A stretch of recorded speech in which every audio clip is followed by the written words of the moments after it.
Hi all, welcome to our channel pen enchanter. మీకు నా stories నచ్చినట్లయితే ప్లీజ్ లైక్ చేయండి, షేర్ చేయండి, సబ్స్క్రైబ్ చేయండి. ఇక మనం ఎపిసోడ్లోకి వెళ్ళిపోదాం. అబద్ధాలతో ముడిపడిన బంధం ఎపిసోడ్ 3. అభయ్ మరియు వరుణ్ల మధ్య సంభాషణ కొనసాగుతూనే ఉంది. కానీ ఇక్కడ అభయ్ మాత్రం సిరి వైపే పదే పదే చూస్తున్నాడు. అతను సిరి ఆలోచనల్లో చాలా దూరం వెళ్ళిపోయాడు. ఇక్కడ వరుణ్ ఫోన్లో ఎలాంటి స్పందన రాకపోవడంతో అభయ్తో, హలో బావా, ఉన్నావా? ఎక్కడున్నావురా? నువ్వు మళ్ళీ ఆలోచనల్లో కూరుకుపోయావా? నువ్వు నా చెల్లి అమృతని ప్రేమిస్తున్నావురా? ఆ సంగతి మర్చిపోయావా? ఈ అమ్మాయి మీద నీకేమైనా ఫీలింగ్స్ ఉన్నాయా అని అరుస్తున్నాడు. అభయ్ వరుణ్కి బదులిస్తూ, అలాంటిదేమీ లేదు. ఈ అమ్మాయికి నా వల్ల ఈ పరిస్థితి వచ్చింది కదా, దాని గురించి ఆలోచిస్తున్నాను. నా జీవితంలో అమృతకి తప్ప మరెవరికి చోటు లేదు. ఈ విషయాలన్నీ వరుణ్తో మాట్లాడుతూ అతను సిరి వైపే చూస్తున్నాడు. బహుశా అతని హృదయంలో ఇంకేదో ఉంది, కానీ అతని నాలుక ఇంకేదో చెబుతోంది. సరే, కానీ ఆ అమ్మాయి వివరాలు దొరికిన వెంటనే నాకు చెప్పు అని అన్నాడు వరుణ్. ఓకే అని ఫోన్ కట్ చేశాడు అభయ్. అమృత అభయ్ క్యాబిన్ తలుపు తెరిచి లోపలికి రావడం, ఫోన్లో వారి సంభాషణ ముగియడం ఒకేసారి జరిగింది. ఒక్కసారిగా ఆమెను అక్కడ చూసి అభయ్ చాలా ఆశ్చర్యపోయాడు. నెక్స్ట్ సెకండ్ అభయ్ దగ్గరకు వెళ్ళి అతని పెదవులు ముద్దాడింది అమృత. అమృత ఇలా చేస్తుందని అస్సలు ఊహించలేదు, అది కూడా హఠాత్తుగా. అయితే అమృతకి ఎప్పుడు ఇచ్చే రెస్పాన్స్నే ఈరోజు ఎందుకు ఇవ్వలేదో అతనికి తెలియదు. అతను అమృత నుండి దూరం జరిగాడు. అది చూసి అమృత వెంటనే ముఖం చిట్లించి కాస్త చిరాకుగా, అభయ్, నువ్వు నన్ను ఎన్ని రోజులుగా పట్టించుకోవడం లేదో తెలుసా? నాతో విడిపోవాలని చూస్తున్నావా అని మాట్లాడుతున్న ఆమె ముఖంలో టెన్షన్ స్పష్టంగా కనిపించింది అతనికి. అమృత మాటలకు అభయ్ స్పందిస్తూ, అమృత, నీకేమైనా పిచ్చి పట్టిందా? ఎందుకు ఇలా ఫీల్ అవుతున్నావు? గత కొన్ని రోజులుగా నాకు బాగాలేదు, అంతే, వేరే ఏ కారణం లేదు అని అన్నాడు అభయ్. అమృత తన మాటలకు ఇంకొంచెం కఠినత్వం చేరుస్తూ, అలా అయితే ఆఫీస్లో ఏం చేస్తున్నావు? ఇంట్లో ఉండి రెస్ట్ తీసుకోవచ్చుగా అని అంది. అభయ్ తన కోపాన్ని అదిమి పెడుతూ అమృత మాటలకు స్పందిస్తూ, నేను నా మనసు మార్చుకున్నాను. ఇప్పుడు నేను కొంచెం సీరియస్గా మా నాన్న వ్యాపారాన్ని టేక్ ఓవర్ చేయాలనుకుంటున్నాను. నువ్వు ఈ విషయంలో నాకు సపోర్ట్ ఇస్తావని అనుకుంటున్నాను అని అన్నాడు అభయ్. అమృత కిందకు వంగి అభయ్ చంపను తన చేతితో పట్టుకొని, నేనెప్పుడు నీకు సపోర్ట్ చేస్తుంటానని నీకు తెలుసు కదా అని చెప్తూ కొంచెం ముందుకు వంగి అభయ్ నుదుటిపై ముద్దు పెట్టింది. సరే, ఇక నేను బయలుదేరుతాను, కానీ నీ పిలుపు కోసం ఎదురు చూస్తుంటాను. మరి నువ్వు కూడా నన్ను కలవడానికి తొందరపడతావని నాకు తెలుసు. నన్ను కలవడానికి వస్తావు కదా అభయ్ అని అంటూ అమృత అక్కడి నుండి వెళ్ళిపోయింది. అమృత వెళ్ళిపోవడం చూసి అభయ్ ఒక్క మాట కూడా మాట్లాడలేదు. అతను కూర్చుని ఊపుతూ ఉన్నాడు. అభయ్కి సిరి గురించి సమాచారం ఇవ్వాలని కోరిన వ్యక్తి నుండి కాల్ వచ్చింది. కాల్ లిఫ్ట్ చేయగానే, సార్, ఆ అమ్మాయి పేరు సిరి మహాలక్ష్మి. ప్రస్తుతం ఆమె గ్రాడ్యుయేషన్ 2వ సంవత్సరం చదువుతోంది. ఆమె వయసు 20 సంవత్సరాలు. ఆమె తండ్రి గత కొన్ని రోజుల క్రితం రోడ్డు ప్రమాదంలో మరణించాడు అని చెప్పాడు. అభయ్ కొంచెం కోపంగా, ఇదంతా నాకు ముందే తెలుసు, ఇది కాకుండా ఇంకేమైనా ఉంటే చెప్పు అని కోపంగా అన్నాడు. ఇంకా అటువైపు ఉన్న వ్యక్తి ఇలా అన్నాడు, సార్, ఆమెకి తల్లి కూడా 4 సంవత్సరాల క్రితం క్యాన్సర్తో మరణించింది. ఇప్పుడు ఆమె కుటుంబంలో ఆమె మాత్రమే ఏకైక సంతానం. ఆమెకు తోబుట్టువులెవరూ లేరు అని చెప్పాడు. అభయ్ కొంచెం హైపర్ అవుతూ, నాకు ఒకటే బిడ్డ అంటే తెలుసు, ఇంకా చెప్పురా ఇడియట్ అని అన్నాడు.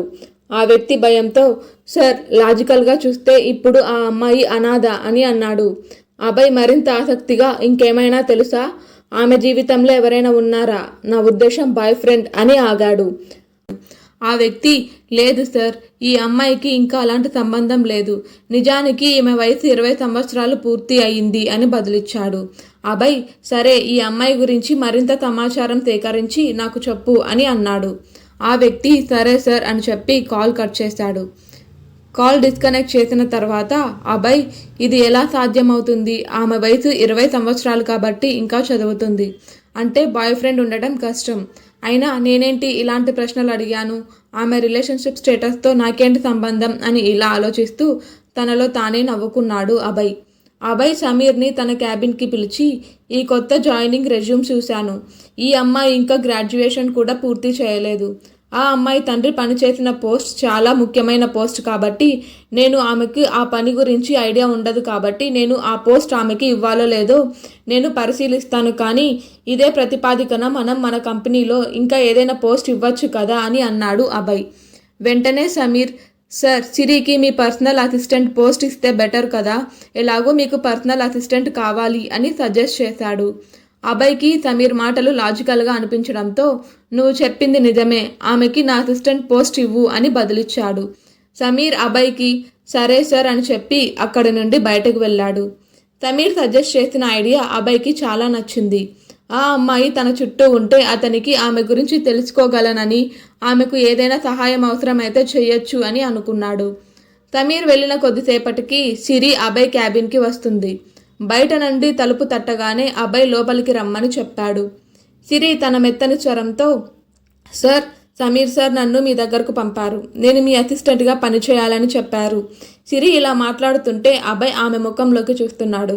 ఆమె పర్సనాలిటీ, ఆమె స్వీట్ వాయిస్ చాలా నచ్చాయి అతనికి. అవును, నేను నా పర్సనల్ అసిస్టెంట్గా తీసుకున్నాను. ఎందుకు నిలబడి ఉన్నారు, కూర్చోండి అని చెప్పాడు. సిరి తడబడుతూ అభయ్ ఎదురుగా ఉన్న కుర్చీలో కూర్చుంది. అభయ్ ఇంకా కుర్చీ ఊపుతూ ఆమెనే చూస్తూ ఉన్నాడు. అభయ్ సిరితో, మీకు అడ్మినిస్ట్రేషన్ డిపార్ట్మెంట్లో ఎలాంటి ఎక్స్పీరియన్స్ లేదు కాబట్టి మిమ్మల్ని పిఏగా అపాయింట్మెంట్ చేశాము. మీకు ఏదైనా సమస్య ఉంటే నన్ను అడగండి అని చెప్పాడు. సిరి అమాయకంగా సరే సార్ అని బదులిచ్చింది. అభయ్ సిరికి ఫస్ట్ టాస్క్ ఇచ్చాడు. ఇప్పుడు మీరు రికార్డ్ రూమ్కి వెళ్ళి మా క్లయింట్ సిరాజ్ హోటల్ ఫైల్ తీసుకొని నా దగ్గరకు రండి. అందులో కొన్ని ఎక్స్టెన్షన్స్ పూర్తి చేయాలి అని చెప్పాడు. సిరి సరే అని తల ఊపి అక్కడి నుండి సమీర్ దగ్గరకు వెళ్ళింది. ఆమె సమీర్ దగ్గరకు వెళ్ళి, నాకు రికార్డ్ రూమ్ కీస్ కావాలి, అక్కడ కొన్ని ఫైల్స్ తీసుకొని రమ్మని చెప్పారు సార్ అని చెప్పింది. సమీర్ ఆమెకు కీస్ అందిస్తూ, నేను కూడా నీతో రావాలా, లేకపోతే నువ్వు ఒక్కదానివే మేనేజ్ చేయగలవా అని అడిగాడు. సిరి చాలా కాన్ఫిడెంట్గా, నేను మేనేజ్ చేస్తాను సార్, నాకు కీ ఇవ్వండి అని అంది. సమీర్ ఆమెకి రికార్డ్ రూమ్ కీస్ ఇచ్చాడు. ఎందుకంటే బాస్ ఎప్పుడు ఏ ఫైల్ తీసుకొని రమ్మని అడుగుతాడో అతనికి కూడా తెలియదు.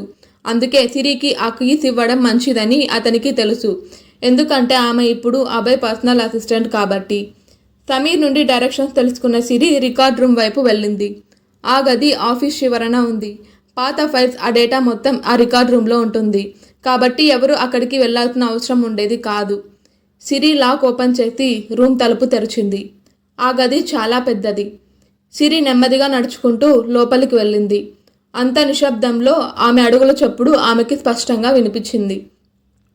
ఆమెకు తెలియకుండానే రికార్డ్ రూమ్ తలుపు వాటికంతట అవే మూసుకుపోయాయి. అయినా ఆమె దానిని పెద్దగా పట్టించుకోలేదు. ఆమె ఫైల్ని వెతకడంలో నిమగ్నమైంది. ఆ రికార్డ్ రూమ్లో 100కు పైగా అల్మారాలు ఉన్నాయి. అందులో ఫైళ్లను అక్షర క్రమంలో ఉంచారు. ఆ ఫైల్ పెద్దగా కష్టపడకుండానే సిరికి దొరికింది. సిరి ఆ ఫైల్ తీసి అక్కడి నుండి డోర్ వైపు కదిలింది. డోర్ హ్యాండిల్ తీసి చూడగా అది తెరుచుకోలేదు. బహుశా అది స్టక్ అయిపోయిందేమోనని ఆమె భావించింది. ఎవరైనా ఉన్నారా అని గట్టిగా అరుస్తూ సహాయం అడిగే ప్రయత్నం చేసింది. ప్లీజ్ హెల్ప్ చేయండి, ఎవరైనా ఉన్నారా, ప్లీజ్ అని గట్టిగా అరుస్తుంది, కానీ అక్కడ ఆమె మాట ఎవరికీ వినిపించలేదు. చాలాసేపు ప్రయత్నించి కాస్త అలసిపోయి అక్కడే కూర్చుంది ఆమె. సిరి ఆలోచిస్తూ, ఇప్పుడు నేను ఎవరిని హెల్ప్ అడగాలి, ఇది ఇక్కడ నా మొదటి రోజు, సహాయం అడగడానికి నా వద్ద ఎవరి నెంబర్ కూడా లేదు. ఆ రికార్డ్ రూమ్లో ఉన్న లైట్స్ ఒక్కసారిగా ఆఫ్ అయ్యాయి. ఇంతవరకు ఆమె కూడా పెట్టుకున్న ధైర్యం అంతా ఒక్కసారిగా విరిగిపోయింది. ఆమె గొంతు ఎవరికీ చేరలేదు. అప్పటికే సిరి చీకటికి బాగా భయపడిపోయింది. భయంతో మోకాళ్ళలో ముఖం దాచుకొని నేల మీద కూర్చుంది. చీకటి అంటే చాలా భయపడే సిరి ఈసారి కొత్త ప్రదేశంలో ఇరుక్కుపోయింది. ఇంతవరకు నార్మల్గా ఉన్న అలమారాలన్నీ ఆ ప్రదేశంలో ఆమెకు దయ్యాల్లా కనిపించాయి. మరి కాసేపు అలానే ఉంటే ఆమె భయంతో స్పృహ తప్పేలా ఉంది. ఇక్కడ అభయ్ సిరి ఎప్పుడు ఫైల్ తెస్తుందా అని ఎదురు చూస్తున్నాడు. చాలాసేపు చూసినా ఆమె ఇంకా రాలేదు. అప్పటికే ఆమె వెళ్ళి చాలాసేపు అయ్యింది. అభయ్ ఆలోచిస్తూ, ఈ అమ్మాయికి ఇంకా ఫైల్ దొరకలేదా అని అనుకుంటూనే అభయ్ తన కుర్చీలోంచి లేచి రికార్డ్ రూమ్ వైపు వెళ్ళాడు. ఈ మధ్యలో డౌట్ వచ్చి సమీర్ దగ్గరకు వెళ్ళి ఆమె తిరిగి వచ్చిందా అని అడిగాడు. అవును సార్ అని బదులిచ్చాడు సమీర్. అభయ్ సరే అని తన రికార్డ్ రూమ్ వైపు కదిలాడు. ఇక్కడ సిరి అదే టైంలో అరవడం మానేసింది. ఆమె భయంతో లోపల కూర్చుంది. రికార్డ్ రూమ్ తాళాలు బయటపడి ఉండటాన్ని అభయ్ గమనించాడు. అది చూసి అభయ్ మనసులో మెదిలిన మొదటి ఆలోచన లోపల తాళం వేసి ఉందా అని. అభయ్ చాలా ఆత్రంగా తలుపు తెరిచి చూశాడు. లోపలంతా చీకటిగా ఉంది. అతను సిరి కోసం వెతుకుతూ మొబైల్ ఫ్లాష్ లైట్ ఆన్ చేశాడు. అతని కళ్ళు రికార్డ్ రూమ్ వెనుక మూలలో పడ్డాయి. నేల మీద భయంగా కూర్చున్న సిరిని చూశాడు. అప్పటికే సిరి కూడా గదిలోకి ఎవరో ప్రవేశించారని సిరి అక్కడి నుండి లేచి పరిగెడుతూ వచ్చి అభయ్ని కౌగిలించుకుంది. తను కౌగిలించుకున్న వ్యక్తి ఎవరు అని ఆలోచించకుండా అభయ్ని గట్టిగా కౌగిలించుకుంది ఆమె. ఈ సమయంలో ఆమె పట్టు చాలా బలంగా ఉంది. ఆమె తనను విడిచిపెట్టద్దని చెప్పడానికి ప్రయత్నిస్తోంది. అభయ్ తనకు తెలియకుండానే సిరి నడుము చుట్టూ చేతులు వేశాడు. భయంతో సిరికి చెమటలు పట్టాయి. అంత భయంలోనూ ఆమె శరీరం నుండి వస్తున్న ఆహ్లాదకరమైన పరిమళం అభయ్ని తన ఆధీనంలో లేకుండా చేసినట్లు అనిపించింది. రికార్డ్ రూమ్ లైట్స్ ఆన్ అయ్యేసరికి సిరి మళ్ళీ మామూలు పరిస్థితికి వచ్చింది. తను గట్టిగా కౌగిలించుకున్న వ్యక్తి మరెవరో కాదు, తన బాస్ అని సిరి గ్రహించింది. నిజానికి అభయ్ కూడా సిరిని గట్టిగా కౌగిలించుకున్నాడు. అభయ్ చేతుల్లో సిరి చాలా రక్షణగా మరియు రిలాక్స్గా ఉంది. ఇంకా ఉంది. ప్లీజ్ ప్లీజ్ ప్లీజ్ సబ్స్క్రైబ్ చేసుకోండి.